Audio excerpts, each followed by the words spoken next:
Hey there, Karenology speaking. This story is packed with twists, turns, and pure insanity. The first signs of trouble arrived on a crisp fall morning. I was out tending to my crops, the usual routine that brought me peace after years of chaos in the military. My farm, nestled on the outskirts of a growing suburban development, had been my sanctuary for over a decade. But that peace was shattered when I saw the neatly dressed woman stepping out of her shiny SUV. "Excuse me, are you the owner of this property?" she called out, her voice shrill yet calculated. She looked out of place amid the earthy tones of my farmland, her pristine white blouse and clipboard in hand, exuding a sense of entitlement. "Yeah, I'm Jack. Can I help you?" I responded, setting down my hoe. Something about her presence screamed trouble. "I'm Karen Lindstrom, president of the Green Pastures Homeowner Association. Your property is now under our jurisdiction," she announced as if it were an inevitable fact. "We've sent letters, but it seems you haven't responded." "Jurisdiction? Letters?" I frowned. "This farm isn't part of any homeowner association, never has been." Karen's smile was thin and patronizing. "Well, with the new rezoning approved by the county, your land is now considered part of Green Pastures. We'll need you to comply with the association's guidelines, which include landscaping requirements, maintenance fees, and of course, permission for any structural changes." "That's not happening," I said firmly.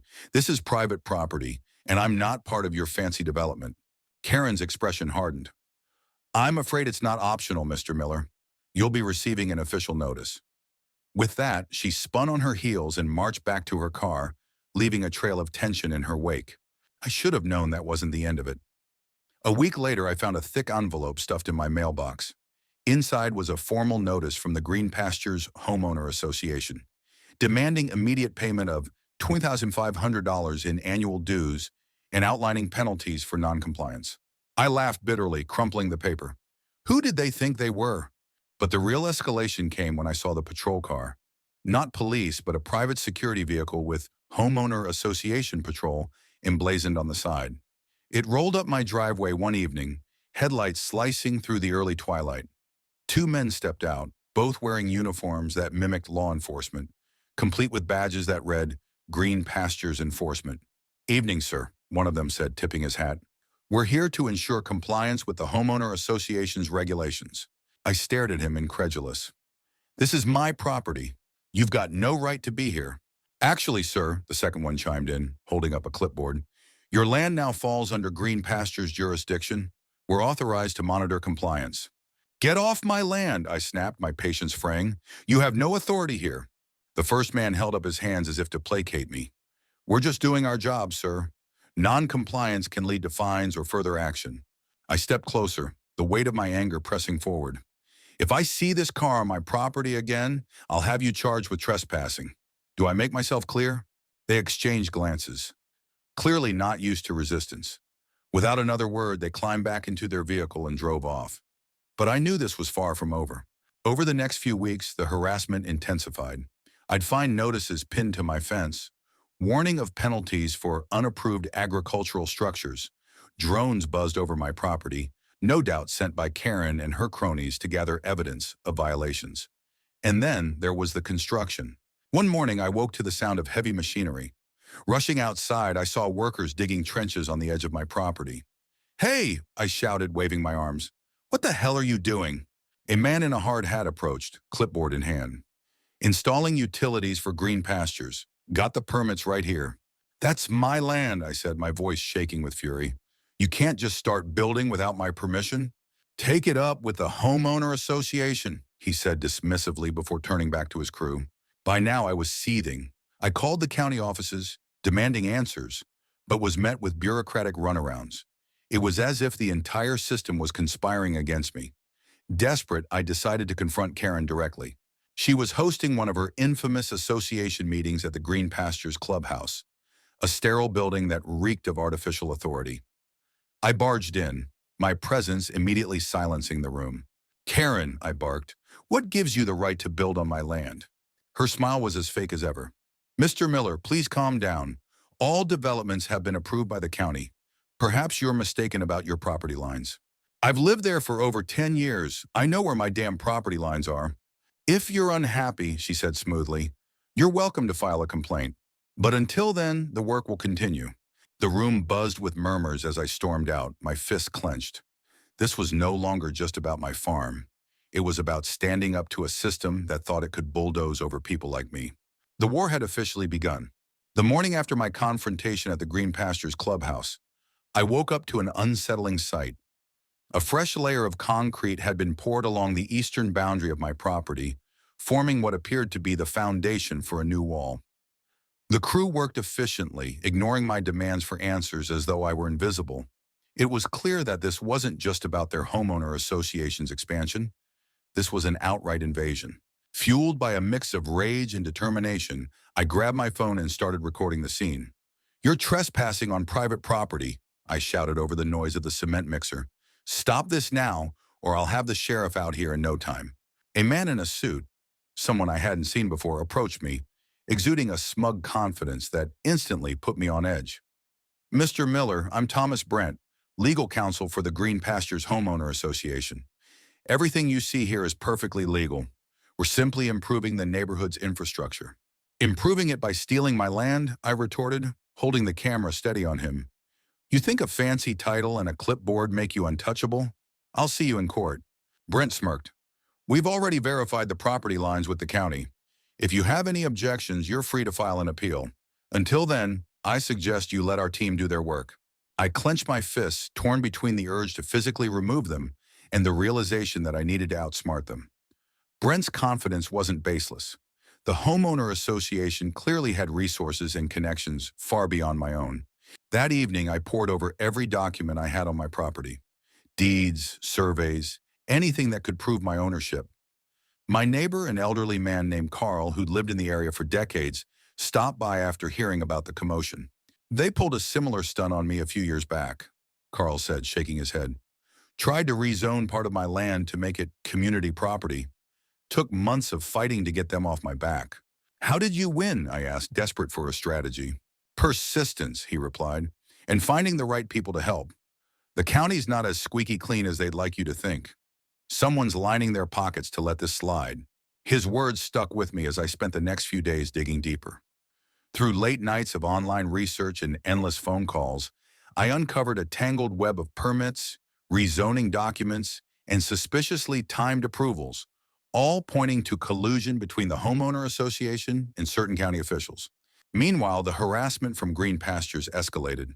Their Homeowner Association patrol made regular passes down my driveway, shining their headlights into my windows at night. Notices of violations began piling up in my mailbox, each more absurd than the last.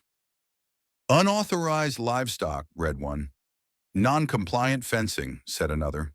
The final straw came when I found a letter threatening legal action if I didn't remove my barn, which they claimed was built without proper permits. I knew I had to make a stand. Armed with my findings, I arranged a meeting with a local journalist who'd reported on corruption in the area before. If the county and the Homeowner Association thought they could bully me into submission, they were about to face a fight they wouldn't forget. The journalist, Sarah Hayes, met me at a local diner, her notebook and recorder ready. As I laid out my story, her eyes widened with a mix of disbelief and anger. "This is bigger than I thought," she said, flipping through the copies of documents I'd brought. "If we can prove collusion, this could blow the lid off their whole operation." "Good," I said, "because they're not just messing with my farm, they're messing with my life." By the time I left the diner, I felt a flicker of hope for the first time in weeks. But that hope was short-lived. The very next morning, I woke to find my front gate chained shut with a sign reading, "Property condemned," nailed to it. Karen and her Homeowner Association weren't just fighting back, they were declaring all-out war. The chain on my front gate was a challenge, and I wasn't about to let Karen or her Homeowner Association win this fight. With bolt cutters in hand, I snapped the lock and flung the gate open. They could label my land condemned all they wanted, but this farm was mine, and I wasn't giving up. The next step was to gather reinforcements. Carl, my neighbor, introduced me to an old friend of his, Mike, a retired surveyor who knew the area's boundaries better than anyone. Together, we pored over maps and property records, identifying discrepancies in the Homeowner Association's claims. Mike confirmed what I'd known all along. My land had never been part of Green Pastures, and their rezoning efforts were riddled with irregularities. As we dug deeper, Sarah, the journalist, started publishing articles exposing the corruption between the Homeowner Association and county officials. Her first piece highlighted how permits for the construction on my property had been fast-tracked without proper review. The public backlash was immediate. Comments flooded the online article, with residents sharing similar stories of Homeowner Association overreach. But Karen wasn't backing down. One afternoon, as I was repairing a fence, I heard the rumble of engines. 3 black SUVs pulled up, and out stepped Karen, flanked by Brent, the smug lawyer, and a group of private security guards. The guards spread out, their presence meant to intimidate. "Mr. Miller," Karen began, her voice dripping with faux politeness, "you're interfering with community improvements. We've warned you repeatedly about the consequences of noncompliance." I wiped my hands on my jeans and stared her down. "This is my land, Karen. You have no authority here." She smirked, gesturing to Brent, who stepped forward with a thick stack of papers. "These are official notices of violation, Mr. Miller. You're in breach of several community regulations, including unauthorized structures and failure to pay association fees. If you don't comply, we'll be forced to take legal action." I grabbed the papers, flipping through them. Each page was more absurd than the last.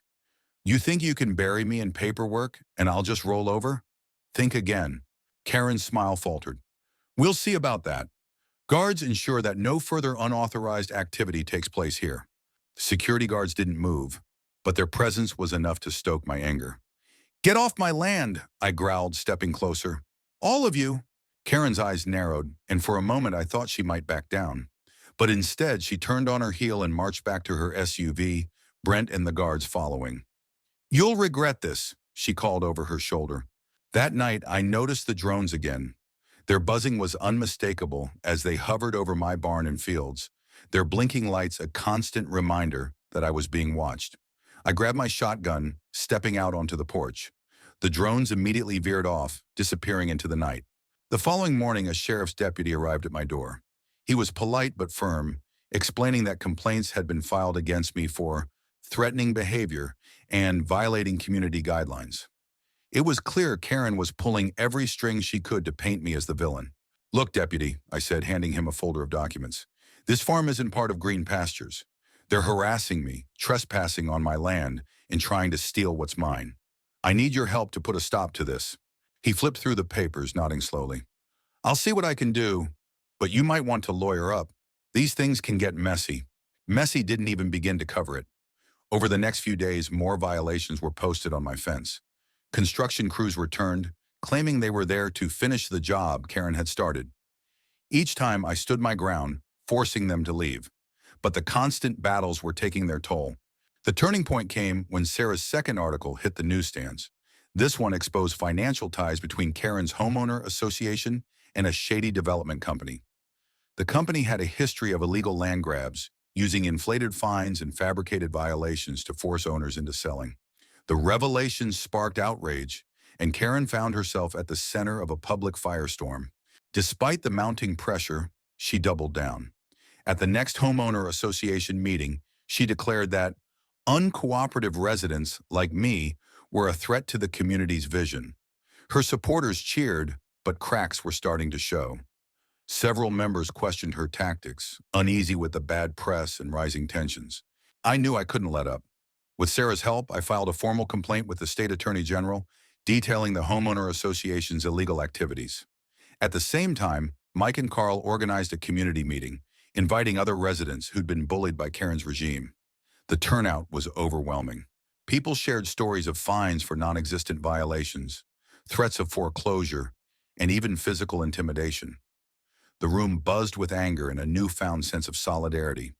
Together, we decided to take collective legal action against the Homeowner Association, demanding accountability and restitution. As I looked around the room, I felt a spark of hope. Karen and her cronies had underestimated the strength of a community united against injustice. This wasn't just my fight anymore. It was ours. The night before the community's collective lawsuit was filed, I couldn't sleep. The weight of the past months, the constant harassment, the threats, and the fight to reclaim what was mine, pressed heavily on me.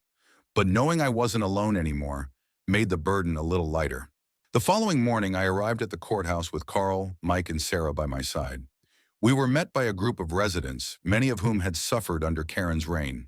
Together, we submitted the lawsuit, backed by overwhelming evidence of corruption, collusion, and intimidation. The case, Miller et al. Versus Green Pastures Homeowner Association, immediately made headlines. Karen's reaction was swift and predictable.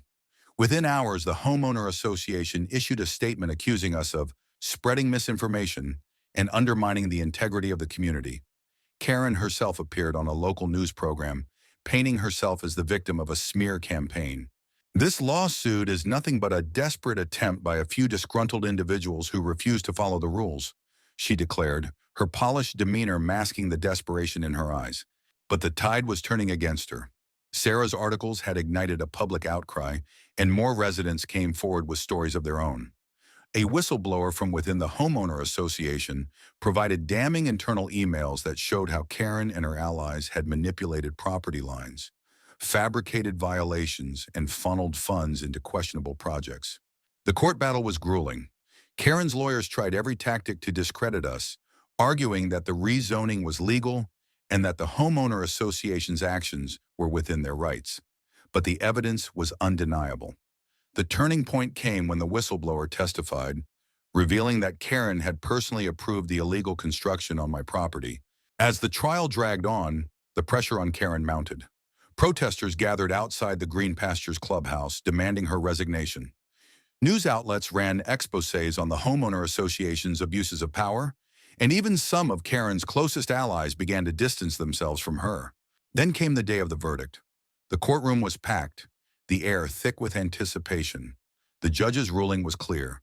The Homeowner Association had acted illegally, and Karen, along with several key members, was held personally accountable. The court ordered them to pay restitution to the affected residents and return any property wrongfully seized.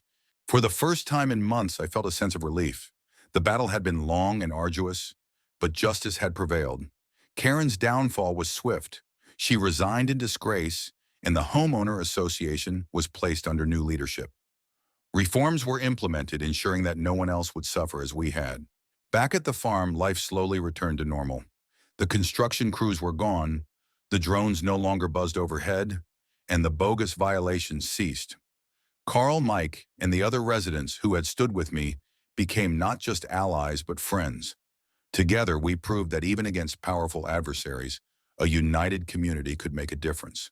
One evening, as the sun set over the fields, I stood on my porch, taking in the quiet beauty of my land. The fight had tested me in ways I never expected, but it also reminded me of the strength that comes from standing up for what's right. My farm was mine again, and no one would ever take it from me.